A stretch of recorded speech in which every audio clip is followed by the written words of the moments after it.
cidadania, educação, comunidade, saúde, comunicação, universidade, cultura, debate. Cidadania em debate. Boa noite. Estamos começando mais um Cidadania em Debate aqui pela FURB TV. Este é um programa sobre a responsabilidade do Sindicato dos Servidores Públicos do Ensino Superior de Blumenau, SINSEPS. E hoje vamos falar sobre algo preocupante, mas que parece ser aceito por parte da população. Vamos falar sobre fazer justiça com as próprias mãos. E ao começar essa discussão, duas coisas saltam aos olhos, ou aos ouvidos, como queiram. Primeiro, a contradição. As pessoas se dizem assustadas com a violência urbana, mas querem reagir com mais violência.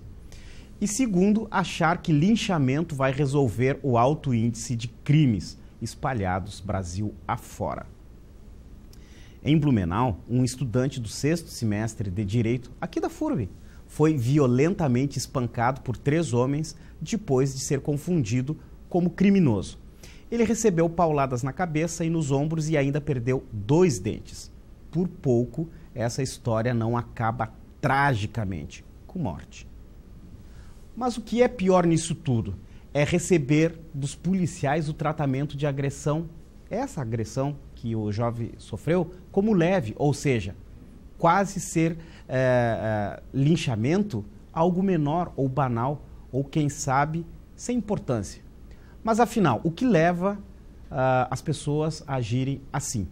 Para responder estas e outras perguntas, o nosso convidado de hoje é o professor Tarcísio Alfonso Vickert, doutor em filosofia.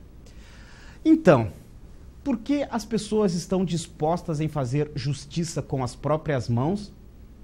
Isso não é coisa do passado? Boa noite, professor Tarcísio. Obrigado por vir ao Cidadania. Boa noite, Carlos. Boa noite a todos que nos assistam.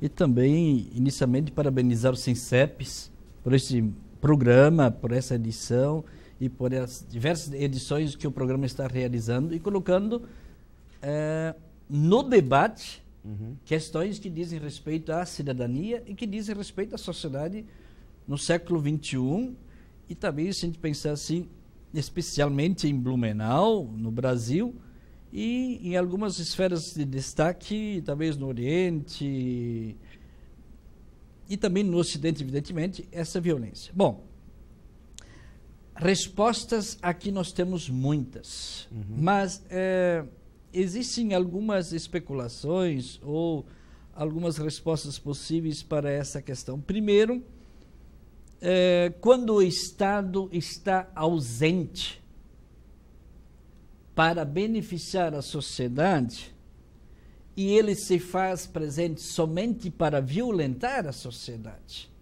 ou para coibir ou para coagir a espontaneidade da sociedade, a sociedade como um todo, certos indivíduos, percebem que aí há um espaço de eles mesmos agirem. Por quê? Porque os indivíduos, ou grupos de indivíduos, começam a fazer o papel que o Estado não faz. Quer dizer, o papel está omisso, o Estado está omisso, né? Principalmente na questão do judiciário, né? Sim, sim. Nós temos um poder chamado judiciário que não expressa a justiça. E tampouco algo execuível que são as nossas leis. Ou seja, o executivo de um lado, o judiciário do outro, e ambos não conseguem nem fazer justiça e muito menos colocar as leis em prática. Então, o que se faz? Se o Estado, quando ele se sente acuado, a primeira resposta que ele dá é a violência. Então, eu sempre digo, como eu posso esperar da sociedade atitudes de bondade e atitudes de não violência se o Estado educa a sua sociedade de modo violento? Aí entra uma discussão boa, né? Como tu podes esperar, por exemplo, que os indivíduos cansados da sociedade não façam justiça com as próprias mãos? Só que isso é um problema. Por quê? Porque nós acabamos de naturalizar algo que não é natural. não pode ser assumido por nós violência, linchamentos, atrocidades sobre os corpos como normal. Isso nunca foi normal e nem pode ser normal. Isto, vamos pensar isso do ponto de vista religioso. Em nenhuma instituição religiosa você pode usar o nome de um Deus, em nome de um Deus ou em nome de um Deus para violentar outro ser humano. Isso é inconcebível. Mesmo que historicamente isso tenha acontecido. Nós sabemos disso. Que na história muitos seres humanos foram violentados, mortos, sujeitados, escravizados, excluídos da sociedade em nome de um Deus que eu não sei onde ele existe. Onde está este Deus, né? Aliás, é uma interpretação que muitas vezes o homem faz, né? Inclusive das normas religiosas, né? Nós pegarmos o cristianismo, em alguns momentos, a própria Igreja Católica fez isso, dessa violência. Nós temos passagens na Bíblia, né, que mostram essas questões. E aí, no começo aqui, eu te fazia a pergunta, né, essas coisas me parecem assim, muito coisa do passado, né? E nós temos hoje tão presente. Sim, a sociedade hoje, talvez, devido aos meios de comunicação que legitimam isso também, ela é muito mais, a violência é muito mais expressa, ela é menos oculta. E hoje, então, ela aparece muito mais do que talvez no passado. Hoje as pessoas não temem mais a punição. Por quê? Porque a lei, ela não é uma lei educativa. A lei é coercitiva e simplesmente punitiva. Esse processo educacional, pedagógico da lei, isso só vai mudar o dia em que a lei passar do espaço ou da condição de coativa, coercitiva, para um espaço educativo. Ou seja, a lei precisa tornar-se pedagogicamente educativa, não coercitiva. E aí você pode ter as melhores leis e elas nunca resolvem o problema. Por que elas não resolvem? Porque o ser humano é um ser de contexto, ou seja, o ser humano ele é um ser circunstancial. É muito interessante quando nós falamos disto, porque, na verdade, isso aqui, nós não podemos falar do ser humano sem o seu contexto. Isso é um primeiro dado importante.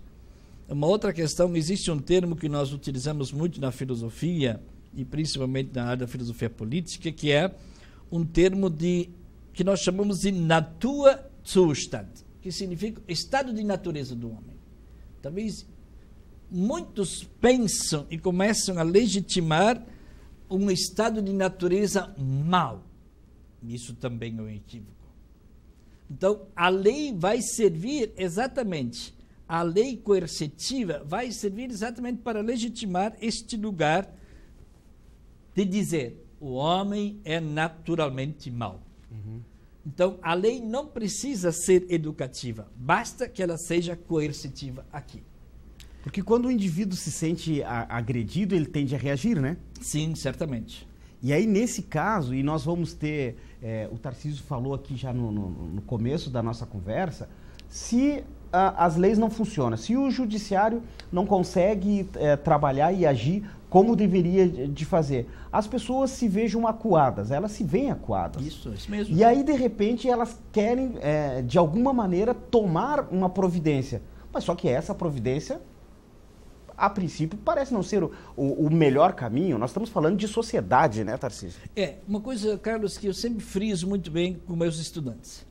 Uma coisa é o ato, que cada um pode cometer um deslize do ponto de vista da lei. Nós somos seres moventes, ou seja, nós nos movimentamos em sociedade, nós nos movimentamos nos espaços públicos, nós caminhamos na rua, nós caminhamos nos supermercados, nós caminhamos nas estradas, nos campos de futebol, ou seja, lá onde for, na universidade. Nesse nosso andar, nós estamos sujeitos a cometer também infrações contrárias à lei. O problema que aqui se encontra é o seguinte: um ato passa a ser olhado como se o ser humano, o indivíduo, fosse exatamente isto. E aí se justifica qualquer linchamento, qualquer morte. Por quê? o sujeito comete uma infração, a sociedade está tão habituado com essa banalização da vida de que matar o sujeito não lhes custa muito. E não lhe causa muito remorso. Por quê? Porque passamos a julgar as pessoas e não o ato dela. E esse é o grande problema. A lei, quando a lei pune alguém, a lei visa punir sempre o ato, não propriamente o sujeito da infração. Ou seja, o que se está em jogo sempre é a ação que o sujeito cometeu. Então ele comete um crime. Ele não é um criminoso. Ele é um sujeito que cometeu uma infração contra a lei e contra a vida. Mas você, a partir de um ato, você não pode ser caracterizado para sempre como isso. Não. Isso é, na verdade, uma agressão também. Por quê? Porque a sociedade está incorporando isso como se fosse um processo natural. Então, eu posso fazer justiça com as próprias mãos, que não vai acontecer grandes coisas. Por quê? Porque a lei simplesmente me favorece em determinadas situações, a lei favorece, em determinadas situações, a lei desfavorece a sociedade. E nesse caso da violência, ela é sempre um processo contrário à sociedade. É interessante a gente fazer esse debate aqui sobre a lei, a justiça com as próprias mãos, porque nós temos vários exemplos, né? Exemplos aqui em Blumenau, mas não só aqui em Blumenau, espalhados país afora. E se a gente fosse pegar o que aconteceu nesses últimos 4, 5 meses, nós teríamos aqui, né? E quem acompanha o noticiário sabe disso. Nós vamos fazer um rápido intervalo e, na volta, vamos falar sobre quem são de fato as vítimas que estão na mira dos linchadores e como é possível repensar essa condição de violência. Aí a gente volta a falar aqui com o professor Tarcísio. Já voltamos para continuar a nossa conversa. Valeu.